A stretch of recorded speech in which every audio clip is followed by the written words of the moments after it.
नमस्कार दर्शक बंधु, आज हूँ अगस्ट मास 8 तारिख शुक्रवार।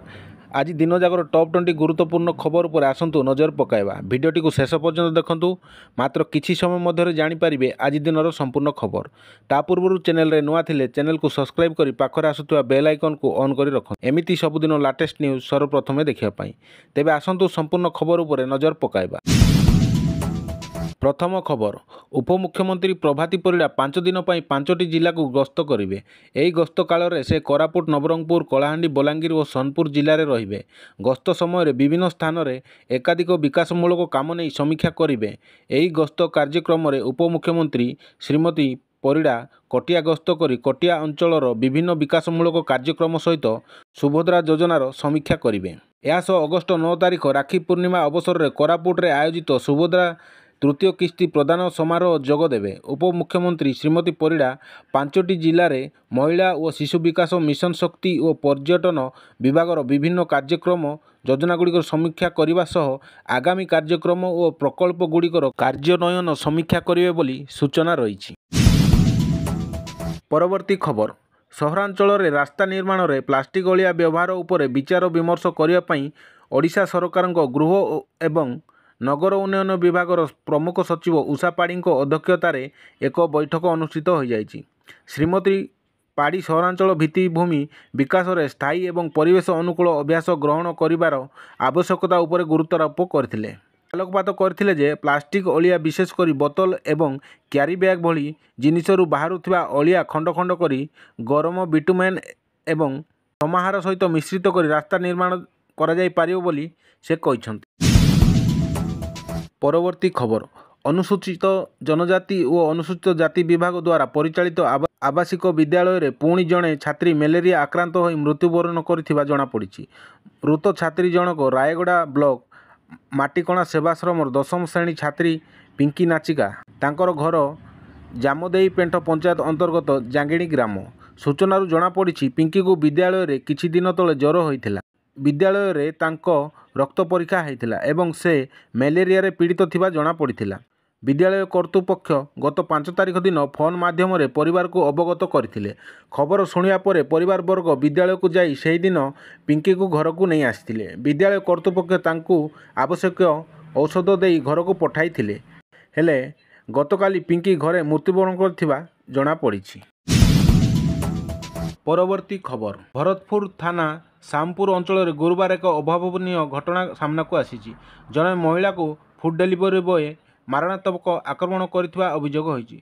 फूड डेलीवरी देवार विलंब हेबारु प्रथमे महिला एवं फूड डेलीवरी बॉय मध्य बचसा होइतिला। डेलीवरी बॉय जनक उत्तकित होई महिला को आक्रमण करथिबा जणा पड़िछि। आक्रमण रे महिला मुंड, बेक, हाथ में आघात लागिछि। फल रे महिला जनक मेडिकल रे भर्ती होइथिबा सूचना मिलिछि।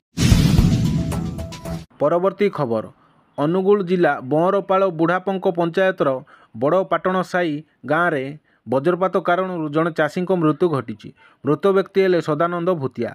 गतकाली अपराह्न बिल को चाष काम करने जाइथा बेले से वज्रपातर शिकार होते।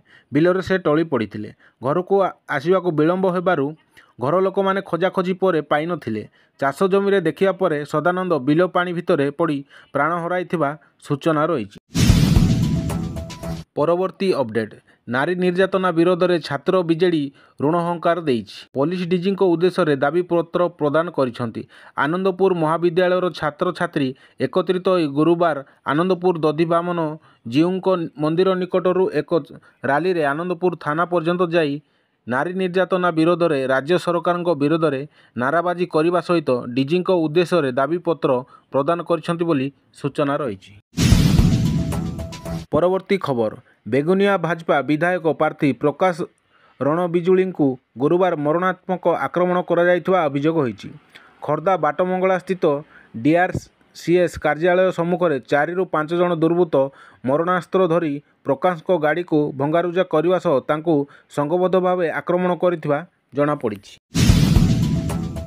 परवर्ती खबर, बरगड़ पौर परिषदर वार्ड नंबर 15 अधीन गोविंदपाली रे निशा कारोबार और निशा सेवन दिनकू दिन बढ़िबार लागिछि। एथिपाई असामाजिक कार्यकलाप वृद्धि पाउथिबा अभियोग होइछि। एही क्रम रे गुरुवार गोविंदपाली पड़ावासी मिलित भाव या उपरे अंकुश लगाया बरगड़ एसपी ठारे दाबी प्रदान करिसेंति। एने एसपी एस मीना उद्देश्य एक दाबीपत्र प्रदान कर। परवर्ती खबर पुणी मोहना ब्लॉक रे गुणी सन्देह रे हत्या। जिरांग पंचायत कमलापुर गाँव करुणाकर दलाई को कुसुमपुर गाँव केतेजण युवक मिसी हत्या करिया परे पोति देइथिबा नै परिवार लोक मोहना थाना रे अभियोग करथिले। पुलिस एहाकु गुरुत्व सह नै घटनार तदंत करी एथिरे संपृक्त 9 जन को गिरफ करथिबा सूचना रहिछि। परवर्ती खबर भद्रक चांदबाली राज्य राजपथ रे गुरुवार जिला परिवहन विभाग तिहिड़ी पीरहाट पुलिस मिलित सहयोग रे गाड़ी जांच रु 5,83,000 टंकार जरिमाना करा जाइछि। एही जांच समय रे मद पी गाड़ी चलाइबा अभियोग रे जणे बिना हेलमेट रे गाड़ी चालना जोगु 30 जन को सीट बेल्ट न पिंधि थिबा 2 ओ किछि यात्रीवाही गाड़ीर पणीय सामग्री परिवहन कारणरू चलान कटा जाइथिबा जणा पड़िछि। परवर्ती खबर द्रुत गति रे बाइक चलाइबा हेला काल। भारसाम्य हराई रास्ता पार्श्वर थिबा एक चिकेन कटिंग घरे पशि 2 जन दुर्घटनार शिकार होइछन्ति। एथिरे जनकर मृत्यु घटिथिबा बेले अन्य जणे गुरुतर होइछन्ति। मृत व्यक्ति हेले समीर मढ़ुआल। गुरुतंक नाम शरद जेना। मयूरभंज जिला बैसिंगा माणत्री रास्ता रे बेलनापुर छक निकट रे एही दुर्घटना घटिछि बोली सूचना रहिछि। परवर्ती खबर रायगड़ा जिला शेषखाला थाना अंतर्गत गेंडाओलासा गाँव में जड़े लोक निज स्त्री को ठेंगारे पिटी पिटी हत्या करिथिबा जणा पड़िछि। मृत महिला हेले सिंदे गंडाकरी। सूचना अनुसार पारिवारिक कलह को केन्द्र करी सिंदे गंडाकरी और तांकर स्वामी बालियाଙ୍କ मध्य जुक्तितर्क होइथिला। समय क्रमे यह भयंकर रूप नेइथिला। एथिरे उत्तेजित होई सिंदेଙ୍କୁ बालुआ निस्तक माड़ मारिथिला। घटनास्थल में महिलांकर मृत्यु घटिछि बोली सूचना रहिछि। परवर्ती खबर प्रचलित आईन अनुसार ओडिशा रे गोहत्या संपूर्ण निषेध बोली राज्य सरकार हाईकोर्ट को अवगत करछन्ति। ओडिशा गोहत्या निरोध आईन 1960 धारा 3 अनुसार राज्य में गोहत्या संपूर्ण निषेध बोली सरकार तरफर हाईकोर्ट रे दाखल सत्यपाठ रे उल्लेख करा जायछि। परवर्ती खबर कोरापुट जिला लखीमपुर पुलिस डकायती दलर 4 जन सदस्य को गिरफ्त करिछि। एथि सहित पुलिस डकायतों पाखर नगद 76,000 टंका 4टी मोबाइल 2टी बाइक चोरी मोबाइल सेट एवं गोटे ऑटो चाबी जबत करिछि।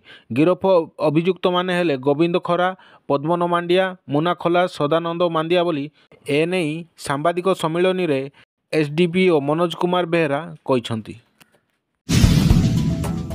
सीएम किसान योजना को नहीं आसिला बहुत बड़ खुशी खबर।